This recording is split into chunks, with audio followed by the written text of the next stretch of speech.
ধলাই থানার অন্তর্গত নরসিংহপুর গ্রাম পঞ্চায়েতের বিকিরপুর অঞ্চলে চুরির ঘটনায় উত্তেজনা ছড়িয়েছে। মঙ্গলবার গভীর রাতে গ্রামে পাহারারত বিডিপি সদস্যদের তৎপরতায় এক দুর্ধর্ষ চোর ধরা পড়ে। জনতার হাতে আটক হওয়ার পর তাকে পুলিশের হাতে তুলে দেওয়া হয়। শান্তিপুর গ্রামের বাসিন্দা ও বিডিপি সম্পাদক বিকাশ সিনহা জানান, রাত ৩টার দিকে গ্রামের বাসিন্দা প্রশান্ত মিশ্র বাইরে বেরিয়ে দেখেন তার সাইকেলটি চুরি হয়ে গেছে। সঙ্গে সঙ্গে চিৎকার চেঁচামেচি শুরু করলে পরিবারের সদস্যরা ও পাহারারত বিডিপি সদস্যরা ছুটে আসেন। চোরকে ধরতে শুরু হয় খোঁজাখুঁজি। পরে হঠাৎ দেখা যায় এক ব্যক্তি সাইকেলে চুরি করে সামগ্রী নিয়ে পালানোর চেষ্টা করছে। স্থানীয় বাসিন্দারা ও বিডিপি সদস্যরা ধাওয়া করে তাকে ধরে ফেলেন। জনতা উত্তেজিত হয়ে তাকে মারধর করে এবং পরে পুলিশকে খবর দেয়। চোরের কাছ থেকে বিভিন্ন মন্দিরের পিতলের মূর্তি, ঘণ্টা, নগদ অর্থ সহ চুরি করা বেশ কিছু মূল্যবান সামগ্রী উদ্ধার করা হয়েছে। এই ঘটনায় গ্রামবাসীরা ক্ষোভ প্রকাশ করেছেন এবং মন্দিরের নিরাপত্তা বাড়ানোর দাবি তুলেছেন। ধৃত ব্যক্তির নাম যশ প্রাণেশ কেওট। তিনি নতুন বাজার ক্লেভার হাউস গ্রাম পঞ্চায়েতের পানিভরা এলাকার বাসিন্দা। জানা গেছে তার বিরুদ্ধে একাধিক ফৌজদারি মামলা রয়েছে। এমনকি 7 বছরের এক শিশুকে হত্যার অভিযোগে তার বিরুদ্ধে আদালতে মামলা চলছে। এই ঘটনার পর গ্রামবাসীদের মধ্যে ক্ষোভের সৃষ্টি হয়েছে। তাদের দাবি, মন্দিরগুলোর নিরাপত্তা ব্যবস্থা জোরদার করতে হবে এবং অপরাধীদের কঠোর শাস্তি নিশ্চিত করতে হবে। পুলিশ অভিযুক্তের বিরুদ্ধে আইনি ব্যবস্থা গ্রহণ করেছে এবং তদন্ত চালিয়ে যাচ্ছে। গ্রামবাসীদের একাংশের মতে বারবার একই ধরনের অপরাধ ঘটছে, অথচ পুলিশ প্রশাসন যথাযথ ব্যবস্থা নিচ্ছে না। তাই তারা কড়া নিরাপত্তা ও চোরাচালানির বিরুদ্ধে কঠোর পদক্ষেপের দাবি জানিয়েছেন। 29 তারিখ আমি কয়েকজন আমি প্রত্যেক দিনের মতো এতদিনের মতো আমি বিডিপি ডিউটিতে পাহারা দেওয়ার ইয়ে করে রাখি আর কি। তো ওই দিনে এই প্রশান্ত মিশ্র আসলো ওই দিনের ডিউটিতে। তার ডিউটি শেষ করিয়া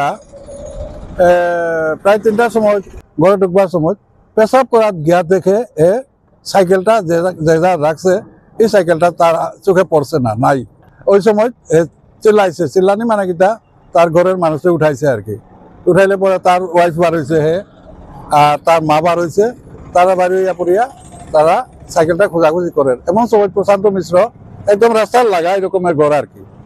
তে রাস্তাত বার হয়েছে, আমরা গ্রামের রাস্তাত বার হইয়া পড়িয়া এরপরে ওই গ্রামের রাস্তা দেখেন এত তার সাইকেল প্রত্যেকদিন তার হাতে থাকে। অন্ধকার, তথাপি লাইট আছে, আজকালকে তো লাইটের অভাব নাই। অন্ধকারের লাইটের মধ্যে তার সাইকেলটা দূরে থেকে চিনছে আর কি। দূরে থেকে চিনিয়া দাঁড়া করতে এই চোরটাই সাইকেল নিয়ে অগ্রসর। ওর কিন্তু সামনে একটা খুব উঁচু একটা আমার স্পিড ব্রেকার আছে আর কি। এই স্পিড ব্রেকারটা অত সহজে সাইকেল চালাইয়া পার হইতে পারে না, ফাট করে গিয়ে এখানে ধরছে। ধরিয়া তো এখন তার ওয়াইফও সঙ্গে আছে, তার ওয়াইফও মারামারি করছে, চাপড়াচুপড়ি করছে, তার মায়েও করছে।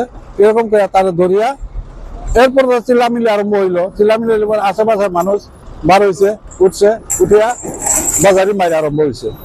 বাজারি মাইর আরম্ভ করে তারে এখানে বান্ধিয়া রাখা হয়েছে। এরপরে আমি একজন বিডিপি সেক্রেটারি ইনচার্জ হিসাবে আমারে ফোন করলো, দাদা তুমি একটু আও। এরপরে পঞ্চায়েতে ফোন করছে, সূর্যকান্ত সিনহা আমার নেশনপুর জিপি পঞ্চায়েত, তারও ফোন করছে। হেও আইছে আর আমিও আইছি স্পটে। দেখছি চোরটা ঠান্ডার সময় কাপা আরম্ভ করছে। তখন আমি কইছি একটু কাপের মরে যাইব, তারে একটু গরম দেও, খের জ্বালাইয়া তার চতুর্দিকে খের জ্বালাইয়া তারে একটু গরম করিয়া আমি সঙ্গে সঙ্গে পুলিশ ইনফর্ম করছি। পুলিশ ইনফর্ম মানে আমি ডাইরেক্ট ওসি স্যারে ফোন করছি। ওসি স্যারে ফোন করলে পরে ওসি স্যারে কইছে ঠিক আছে, ভালো হয়েছে, আর মারধর করিও না। এরপরে আমি একটা নম্বর দিই, এটা পেট্রোল ইনচার্জ আমি নম্বরটা দিই, তো আমার দিছে। পেট্রোল ইনচার্জ আমি ফোন করলে পরে পেট্রোল ইনচার্জ গিয়া তার স্টাফ সহ চোরটারে ধরিয়া জিনিস সহ আনছে।